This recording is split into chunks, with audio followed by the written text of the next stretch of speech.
What's up, it's Cinema Shogun here, and every day that goes by, more and more people are coming forward talking about the symptoms they're experiencing. They're coming forward revealing that they are getting sick from all of these chemicals in East Palestine. And that's the scary part. The scary part is that some of these people have been instilled with a false sense of security, a false sense that they are safe because, hey, I feel fine right now. And that's where the problem lies. I'm no expert. I won't pretend to be. But one of the scariest part about these chemicals, and if you ask me, one of the deadliest part about these chemicals, it's not that you automatically die from being exposed to them, but it's that they can fool you into thinking you're okay. And you're not knowing that you're being affected inside. And it may not happen today. It may not happen tomorrow. It may not happen next week. Might not happen next month. It could happen years down the line. But eventually, you will feel the effects from this exposure. So a lot of the chemicals that are out there still floating around in East Palestine right now, they might not make you immediately get sick as soon as you're exposed. But slowly over time, you're going to start experiencing medical issues from this stuff. And that's why I say it's almost more dangerous than it, how can I put this? Like, all right, if there was a toxic chemical in this area and everyone who walked into this area dropped dead, that would let you know the danger. And what would you do? You would turn the other way and go on. But when you have people walking into this area, hey, I'm fine, I'm okay, everything's cool. And then, little do you know that a week from now, it's not going to be okay. You know what I mean? So that makes these chemicals almost more deadly because it's silently there, just affecting you and eating at your insides and stuff like that. And many people don't even know. And a lot of people are out there like, yeah, they got sick, but I'm not getting sick. I'm fine. Just because you're fine today doesn't mean you're going to be fine tomorrow. And you could never feel the effects from this in the short term. And like I said, you could, 20 years from now, wonder why you developed cancer, and you could literally trace it back to some of the chemicals that are out there in East Palestine. So that's really worrisome. But I want you all to hear from a couple of people out there who are experiencing health issues, and then I'll be right back with more. 2 days afterwards, I started real bad, and I was like, I needed to go. My eyes were irritated, my throat was closed up, chest was tight, couldn't breathe. I was coughing up gray stuff, and so I just had to go to the hospital. I said, what is this? And they quarantined me, and that's when everything went haywire and put me on the breathing machine and oxygen tank and everything. And they kept me in there for 4 hours to kind of keep an eye out on me. And it's still, even with all that, the steroids and this, it's still, you can hear it. Yeah. Gosh. Where was the hospital? I would like to see justice done to these people, to the animals, to the people who have children who got to drink this water, got to live on this soil, and who may or may not be able to even live out their lives in their home. Off 3 of my nieces, 2 of the 2 twins, Stella and Jenna, they both have chemical burns of their lungs. They just got diagnosed 2 days ago, and her sister as well. Her brother has high liver enzymes at this point, and all these are just and at first it just seemed like it was okay. And it's not like a lot of situations where immediately you feel the impacts of what you just inhaled or whatever virus you are carrying. So I know some of you all watch these clips and you're probably like, duh, obviously these people are getting sick. And yeah, I get why people feel that way, but you have to understand that the government is telling these people, you're okay, everything's okay. The EPA is telling these people, hey, the air is fine, we conducted tests, there's nothing to worry about. They're gathering around and filming videos of them, let's drink East Palestine water. And then they take a sip and then they pour out the rest of the cup. So they're being told constantly, you're okay, you're safe, everything's okay. And what's happening now is the mainstream media, or some of the mainstream media, seems to be divided on this story. But I can see the narrative is starting to be pushed out there that if you have anything to say about East Palestine, or if you think that conditions there aren't safe, then you're a conspiracy theorist. Oh, everyone is a conspiracy theorist for thinking these chemicals aren't safe. That's what's happening now. Now they're going to gaslight people. They're going to pretend like, oh, it's a political thing. If you think East Palestine isn't safe, it must be because you're a Republican. You know, it's so stupid. It is so stupid the way they gaslight people. And, I mean, what's even stupider is that this stuff works sometimes. But while they're telling people the water is safe, while they're on the news telling you the water is safe, the air is safe, their actions behind the scenes are telling a completely different story. They've now gone into the schools and they've put locks on the water fountains. And people who get their water out of like independent wells, well, guess what? Their wells are being locked. There's locks being put on these wells. What is going on?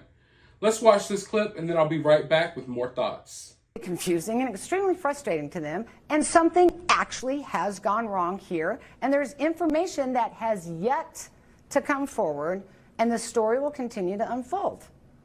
That's so nicely put. And I just want to pick up on something you said. The wellheads have been locked. What did you mean? So in the schools, so the children can't drink the fountains, and then on private wells around here, they've got locks on them. So they obviously, come on, if there's no problem, you don't need to lock a drinking fountain, you don't need to be aerating the system, and you can explain away all day long to me that nothing's wrong, but I see what's going on here. You know, folks, I want you to think about this for a second. Us here in America, we're told that we live in the greatest country on earth. And I would still like to believe that. But look at the response to this train derailment. Really look at it and really think about it in the grand scheme of things. It's like the people who we're supposed to trust to govern over us, the people we're supposed to trust in situations like this, they're completely incapable of helping. In fact, they do the exact opposite. They make things worse. They are incompetent. Look at the response to the East Palestine train derailment, which, it's a big deal, right? It's a big deal. It's one of the biggest environmental disasters we've had in this country, but it's really small and minuscule in the grand scheme of things. If we can't properly handle a small train derailment in a small town in Ohio, then what makes you think that we can handle something on an even bigger scale? You know what I mean? What happens if an even bigger catastrophe happens? How would we handle that? I don't think that we have to worry about it, but let's say there was an attack from a foreign nation, right? How would we handle that? If there was an attack from a foreign nation on our soil, how would we handle it? We can't even handle a train derailment. And we're supposed to be able to handle whatever else is thrown at us? Look, we went crazy over a spy balloon. We're supposed to be able to handle all of the things that we're threatened with? I don't know. I think that should scare everyone. It scares me. Because if they can't properly respond to a small train derailment in a small town in Ohio, what would happen if it's an even a bigger catastrophe? A bigger event on a more national scale? How would they respond to it? And you know, I try not to get too political on this channel. A lot of the topics we cover, politics seeps into it. Politics definitely has seeped into the story. I don't ignore that. I have my own opinions on it. But one thing I don't want to do with my content is I don't want to necessarily be completely divisive. I don't want to further the political divide because I appreciate people from all walks of life. I appreciate people who voted for this person and that person and voted for nobody. Okay? I really and truly do. But I can't help but feel like I got a personal slap to the face. Have you seen that new slap league? It's like a new sport. People stand face to face and they take turns slapping the crap out of people. I mean, people are getting knocked out from slaps. That's how I felt this morning when I woke up, and the first thing I saw on Twitter was our president, Joe Biden, tweeting about a train accident. And I saw it and I was like, oh, finally, Joe has something to say about East Palestine. And then I had to look closer and I realized, oh, wait, nope. It turns out that in the middle of this tragedy, Biden chose to completely ignore the people of East Palestine. And instead, he's sending his condolences and his well wishes to people in Greece who were part of a train accident. Here's the tweet. On behalf of the American people, Jill and I send our deepest condolences to the families of the victims who lost their lives in the tragic train accident in Greece. We wish those injured a quick and full recovery. How long before they write up a package and we send freaking Greece $40 billion to make sure your train accident goes better, while we ignore the people in our own country? Don't get me wrong. I feel bad for the people in Greece who are affected by this. My heart goes out to them. But when we have our president, which is the president of the United States, totally ignoring a train accident in our own country, while acknowledging and sending condolences to a whole nother country about a train accident that happened over there, I feel like that is just, not only is it out of touch, it's almost so out of touch that it's hard for me to believe that this wasn't done on purpose to purposely slap people in the face. Because that's how I feel right now. But make no mistake about it. These other politicians aren't any better at all. In fact, DeWine, he was tracked down and they asked him some questions about this train derailment. And here was his response. Let's take a look. So, Governor, why would you tell people it's safe to come back to East Palestine and then recommend they drink bottled water? You don't know the answer to that one either. Okay, what do you say about the doctors that are reporting an increase in symptoms, an increase in doctor visits from that? Yep, you're doing good at this, bud. And you knocked my camera. All right, so you're not going to comment on the doctors either, I guess, right? Are they lying?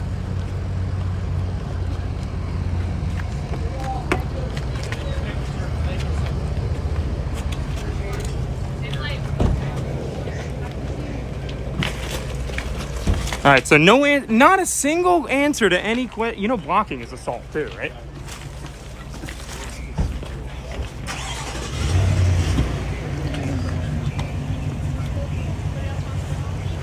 Okay, so don't know if we'd blow up the train in Columbus. We don't know why we recommended people come back with bottled water. That's amazing. You guys are great. Now listen. I understand why someone wouldn't want to necessarily answer questions to someone who's running up on them with a cell phone asking them questions. I understand why you wouldn't want to respond. But I'm a normal person and you're a normal person. I understand why people like us wouldn't react to that the right way, right? But when it comes to celebrities, part of being a celebrity is paparazzi, people taking pictures of you. It comes with the job. Part of being a politician is people coming up to you, asking you questions, taking pictures. It's part of the job. So as a politician, I'm not saying that he should sit there, plant his feet firmly and stand there for 2 hours and have a debate with this journalist who's asking him questions. I'm not saying that he should devote a lot of time to it. But there should be some responses. The last thing that people want to see, or at least me, especially when dealing with something like that in East Palestine, the last thing I want to see is smug smirks across politicians' faces as they're asked questions about what's going on. That's what I do not like to see. And I don't care if you're a Republican, a Democrat, a Libertarian, or whatever the hell you say you are. It doesn't matter to me. I don't want to see these smug, smiling faces on these politicians as they walk around ignoring questions. Not even hard-hitting questions. Basic questions that they should have the answers to. Because that's part of the job. That is part of the job. But as you can see, the response is, I'm just going to smile and ignore it and awkwardly walk off. And then overall, when you take a step back and you look at this whole situation, forgive me, you look at this whole situation, that's what this has been. The government's kind of smirking and smiling and just silently walking off from us while we're like, hey, what about East Palestine? What about this? What about what's going on? And our government just looks at us like, yeah, and just walks off. Because at the end of the day, there will be something else in the news that will distract people next week or something like that. And they know damn good and well they're not going to be held accountable for this stuff. People will re-elect them next election. It's an ongoing process. And often, even for me, it feels like I'm just talking to a brick wall.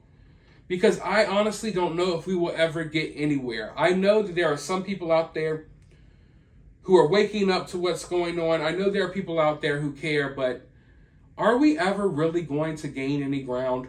Are we ever going to get anywhere?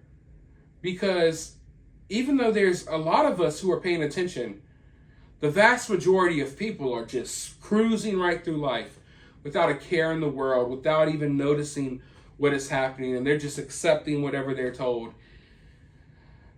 An extremely frustrating situation, but let me know your thoughts. I know that my audience isn't brain dead, so prove that to me. Maybe Biden doesn't have the words for East Palestine. Maybe DeWine wants to keep his mouth shut, but that doesn't mean you have to. Let me know your thoughts and your opinions about all of this down in the comments. While you're down there, hit the thumbs up, hit the subscribe, ring that notification bell, and I'll talk to you all in the next video.